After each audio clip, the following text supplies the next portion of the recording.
भागलपुर के पर्वती मोहल्ले के बुढ़िया काली मंदिर के पीछे नंदन मंडल की पत्नी जूली देवी ने दुपट्टा गले में बांधकर पंखे से झूलकर अपनी जीवन लीला समाप्त कर ली। हालांकि इस घटना के कारण का अभी तक कुछ भी पता नहीं चल पाया है। मृतक युवती के पति टाइल्स मार्बल का काम किया करते हैं। मृतिका के पति नंदन मंडल ने बताया कि सुबह 9 बजे के लगभग हम लोग सामान्य दिनों की तरह खाना पीना खाकर अपने काम पर जा रहे थे, तभी रास्ते में पड़ोसियों का फोन आया कि आपकी पत्नी ने आत्महत्या कर ली है। यह सुनते ही हम लोग वापस घर आए तो देखा कि हमारी पत्नी फंदे से लटकी हुई है, जबकि मेरी पत्नी का ना तो मेरे से किसी तरह का झगड़ा है और ना ही मेरे परिवार वालों में किसी से झगड़ा है।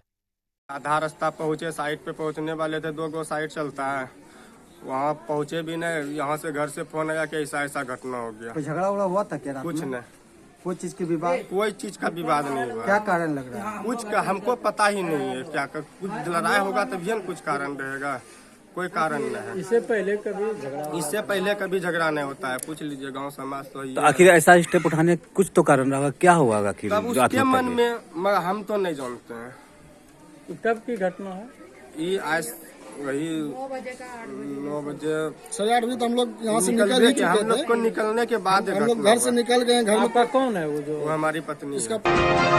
बाबा भीमराव अंबेडकर के परिनिर्वाण दिवस के अवसर पर भागलपुर जदयू पार्टी द्वारा संविधान बचाओ पैदल मार्च निकाला गया, जहां जदयू कार्यकर्ताओं द्वारा घंटाघर चौक से रेलवे स्टेशन चौक बाबा भीमराव अंबेडकर के प्रतिमा स्थल तक पैदल मार्च किया। वहीं रेलवे स्टेशन चौक पर बाबा भीमराव अंबेडकर की प्रतिमा पर जदयू कार्यकर्ताओं द्वारा माल्यार्पण कर बाबा अंबेडकर को नमन किया। इसके बाद भाजपा पार्टी के विरोध में एक नुक्कड़ सभा का भी आयोजन किया, जिसमें जदयू जिलाध्यक्ष विपिन बिहारी सिंह, जदयू प्रवक्ता शिशुपाल भारती, अति पिछड़ा आयोग के पूर्व सदस्य संजय राम सहित काफी संख्या में जदयू कार्यकर्ता मौजूद थे।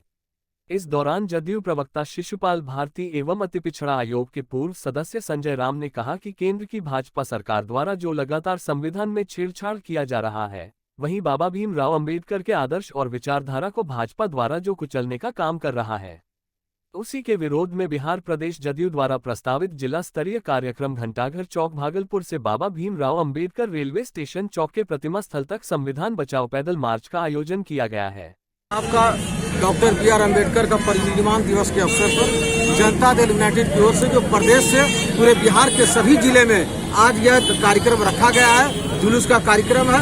और इसका मुख्य उद्देश्य है कि लगातार भाजपा एवं उनके कंपनियों के द्वारा लगातार संविधान पर जो हमला किया जा रहा है, संविधान को बचाने के लिए एवं दलित और गरीब गुरबा को आगे लाने के लिए जो है बाबा साहब के विचारों को पहुँचाना है। आज के कार्यक्रम का उद्देश्य है संविधान बचाओ। आज जो पूरे देश में यह खतरा है, संविधान पे खतरा, आरक्षण पे खतरा है, इन तमाम चीजों की जो भाजपा समर्थित सरकार अपने षड्यंत्र के तहत समाप्त करने का प्रयास कर रही है, उसी के लिए हम जन जागृति के माध्यम से हम समाज को जगाना चाहते हैं, बताना चाहते हैं ये जो आपका समाप्त करना चाह रहा है, इसी के उद्देश्य से आज ये पैदल मार्च है। भागलपुर नगर निगम के पार्षद अब आंदोलन का मूड बना लिए है, क्योंकि पार्षद का समस्या नगर निगम प्रशासन के द्वारा सुनी नहीं जा रहा है। इसी को लेकर आज पार्षद एकता मंच के द्वारा प्रेस कॉन्फ्रेंस किया गया। इस प्रेस कॉन्फ्रेंस में नगर निगम के वार्ड संख्या 20 के पार्षद नंदीकेश सिंधिलिया, वार्ड 21 के पार्षद संजय सिन्हा, वार्ड संख्या 50 के पार्षद पंकज गुप्ता मौजूद थे। वार्ड 21 के पार्षद नंदीकेश सांडिलिया ने कहा कि नगर निगम साइन कंपनी को सफाई का जिम्मा सौंपा है, जो कंपनी अपना लेबर तो दूर नगर निगम का लेबर के द्वारा सफाई करवा रही है और अपना बिल को पास कर रहा है। इसका हम लोग विरोध करते हैं। पूरा शहर आज गंदगी के ढेर पे बैठा हुआ है, त्रस्त है जनता। हर दूसरे दिन कभी छठ में समस्या, कभी दशहरा में समस्या, कभी दिवाली में समस्या। पार्षद को जैसे रोड पर हाथ देकर रोका जाता है अब कि क्या हो रहा है, नहीं हो रहा है, हाँ हो रहा है।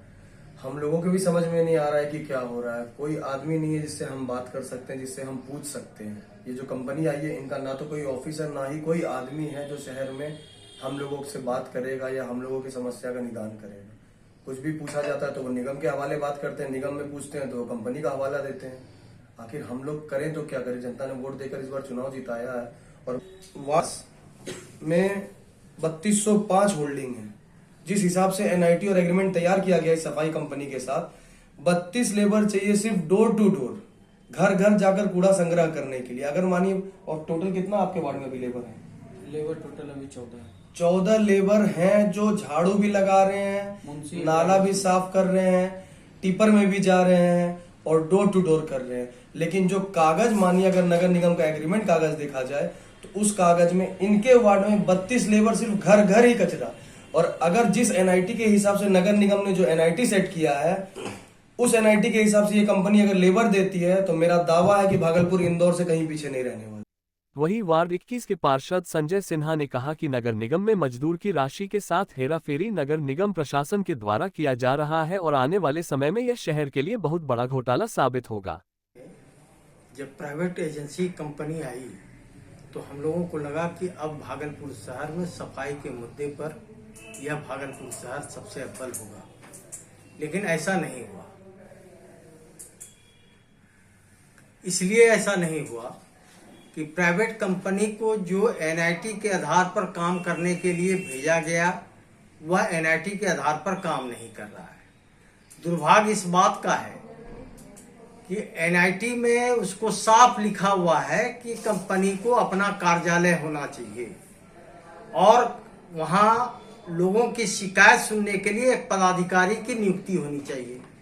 कंपनी न कार्यालय खोल पाया, न कोई कर्मचारी नियुक्त किया और आज भी नगर निगम के स्टाफ के बलबूते पर कंपनी चल रही है। इससे साफ जाहिर होता है कि नगर निगम के स्वास्थ्य प्रभारी के द्वारा कंपनी के ऊपर वर्चस्व है और उसका आशीर्वाद प्राप्त है, जिसके कारण कंपनी आज तक टिकी हुई है। कि प्रत्येक वार्ड में आज सांकेतिक हड़ताल करवाए थे, कल प्रत्येक वार्ड के पार्षदों से जाकर मिलेंगे और उन वार्ड पार्षदों से भी आग्रह करेंगे कि आप लोग अपने अपने वार्ड में काम बंद कराइए। तब तक काम बंद कराइए जब तक कि एनआईटी के आधार पर लेबर नहीं देता है। वार्ड 50 के पार्षद पंकज गुप्ता ने कहा कि एनआईटी के द्वारा 200 होल्डिंग पर 2 लेबर पूरा संग्रह करने के लिए दिया जाना था और हमारे वार्ड में कुल 3209 होल्डिंग है, जिसमें सिर्फ हमारे वार्ड में 32 लेबर का जरूरत है और हमारे वार्ड में अभी 11 लेबर आते हैं, जिससे हमारे वार्ड में सफाई नहीं हो पाता है। इस कारण आज पार्षद एकता मंच ने विचार विमर्श करते हुए आज सफाई व्यवस्था ठप कर दिया था, लेकिन शादी ब्याह के मौसम को देखते हुए आज तो हम लोगों ने सफाई व्यवस्था जारी कर दिया, लेकिन कल से हम लोग सफाई व्यवस्था ठप कर देंगे जब तक हमारे वार्ड में समुचित लेबर का व्यवस्था नहीं हो जाता। ये परिस्थिति आ गई कि वार्ड पार्षद सबको भी अब प्रेस कॉन्फ्रेंस करके जनता को अवगत कराना पड़ रहा है कि हमारे साथ क्या दुख और तकलीफ है। ये बहुत ही दुर्भाग्यपूर्ण है। एक प्राइवेट कंपनी जिसको बड़ी उम्मीद से निगम सरकार ने नगर निगम भागलपुर के लिए चयनित किया और आप इस शहर को साफ रखेंगे और आपका चयन बहुत ही गलत हुआ, दुर्भाग्यपूर्ण हुआ। विगत 2-3 महीने में निगम के कर्मचारियों द्वारा शहर को गोद लिया गया, तब ये शहर आज साफ दिख रहा था। दुर्गा पूजा हो, काली पूजा हो या छठ हो, हमारा वार्ड नंबर 50 होता है जो दक्षिणी खंड है और दक्षिणी खंड का जो स्थिति है वो पूरे भागलपुर में ऐसे स्थिति कहीं नहीं है। भागलपुर करनी सेना के द्वारा आज विरोध मार्च सह कैंडल मार्च का आयोजन किया गया। इसमें इस विरोध मार्च में जिले के करनी सेना के कार्यकर्ता मौजूद थे। बता दें कि पूर्व के दिनों में करनी सेना के राष्ट्रीय अध्यक्ष वीर सुखदेव सिंह गोगामेडी की हत्या कर दी गई थी।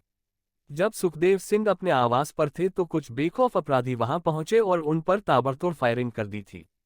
सारे वारदात सीसीटीवी में कैद हो गई थी। इसके बाद राजस्थान पुलिस ने अपराधियों को गिरफ्तार कर लिया था। इस संदर्भ में आज कचहरी चौक से लेकर घंटाघर चौक तक करनी सेना के द्वारा विरोध मार्च सह कैंडल मार्च का आयोजन किया गया। वही करनी सेवा का मांग है कि अपराधियों को कड़ी से कड़ी सजा मिले। आज हम लोग यहाँ समाहरणालय गेट भागलपुर पे एकत्रित हुए हैं। जैसा कि आप लोग जान रहे हैं कि कल दिनांक 5 तारीख को राजस्थान के जयपुर शहर में हमारे हिंदू हृदय सम्राट वीर शिरोमणि श्री सुखदेव सिंह दादा, जिनको हम लोग कहते थे सुखदेव सिंह गोगामेडी जी, की गोली मारकर हत्या गुंडों के द्वारा कर दी गई है। इसके तहत उनकी हत्या की गई है। हम लोगों को हत्यारे के साथ साथ इस हत्या के पीछे जो मास्टरमाइंड है, जो सफेद पोस्ट है, उनको बेनकाब करना हमारा मांग है कि जल्द से जल्द उच्च स्तरीय जांच का कमेटी बने और हत्यारे जो हत्या की है उनको तो अविलंब शूट आउट करना चाहिए, एनकाउंटर करके मारना चाहिए, ना कि जेल में उसको जेल का दामाद बनाना चाहिए, सरकारी दामाद बनाना चाहिए। 33वां बिहार एसोसिएशन ऑफ फिजिशियन और 2 ND east zone physician conference का आयोजन दिनांक 8, 9 और 10 दिसंबर 2023 को जवाहरलाल नेहरू मेडिकल कॉलेज नौलखा कोठी में आयोजन किया जा रहा है, जिसमें भाग लेने देश एवं विदेश के प्रख्यात चिकित्सक इस कॉन्फ्रेंस के वैज्ञानिक सत्र में अपना व्याख्यान देने आ रहे हैं।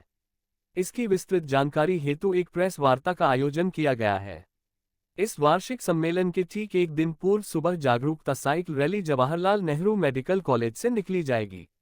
रैली को रेंज DIG विवेकानंद के द्वारा हरी झंडी दिखाकर रवाना किया जाएगा। इस जागरूकता रैली का उद्देश्य लोगों को मधुमेह और हृदय रोग के बारे में जानकारी देना है। इस प्रेस कॉन्फ्रेंस के मौके पर doctor DP Singh, doctor Hemshankar Sharma, doctor Obaid Ali, doctor Manish Kumar, doctor Anand Kumar, doctor RP Jaiswal, doctor Shantanu Ghosh, doctor Bharat Bhushan के अलावे कई अन्य डॉक्टर मौजूद थे। बिहार एपिकॉन की जो हमारी संस्था है पूरे बिहार स्टेट की, उसका 33rd एनुअल कॉन्फ्रेंस है 8, 9 और 10 दिसंबर को। उसके कार्यक्रम की रूपरेखा बताने के लिए हम लोग यहाँ मौजूद हैं। तीनों दिनों हम लोग का वैज्ञानिक कार्यक्रम है। वैज्ञानिक कार्यक्रमों के साथ जो आर्ट ऑफ मेडिसिन है, जिसको कहा जाता है blending science with the art of medicine, यानी कि साइंस या विज्ञान की बात तो हम करेंगे ही, लेकिन मानवीय मूल्यों की बात जरूर करेंगे। मानवीय मूल्यों पर आधारित विज्ञान और विज्ञान आधारित मानवीय मूल्य, ये परस्पर एक दूसरे के संयोजक और सहयोगी रहेंगे। और इन्हीं पर चर्चाएं करने के लिए हमारे 66 विशेषज्ञ पूरे भारतवर्ष से आ रहे हैं और लगभग 160 पोस्ट ग्रेजुएट स्टूडेंट्स जो स्नातकोत्तर छात्र हैं, वो लोग अपनी अपनी विवेचनाएं करेंगे जो रिसर्च का विषय होगा। 8, 9, 10 को वापिकॉन 33वां वापिकॉन और ईस्टर्न जोन का 6-7 स्टेट जो हैं, बंगाल, उड़ीसा, आसाम वगैरह लोग से आने वाले डेलीगेट्स, करीब 500 डेलीगेट्स का जमावड़ा भागलपुर में जवाहरलाल नेहरू मेडिकल कॉलेज में होने जा रहा है 8, 9, 10 दिसंबर को।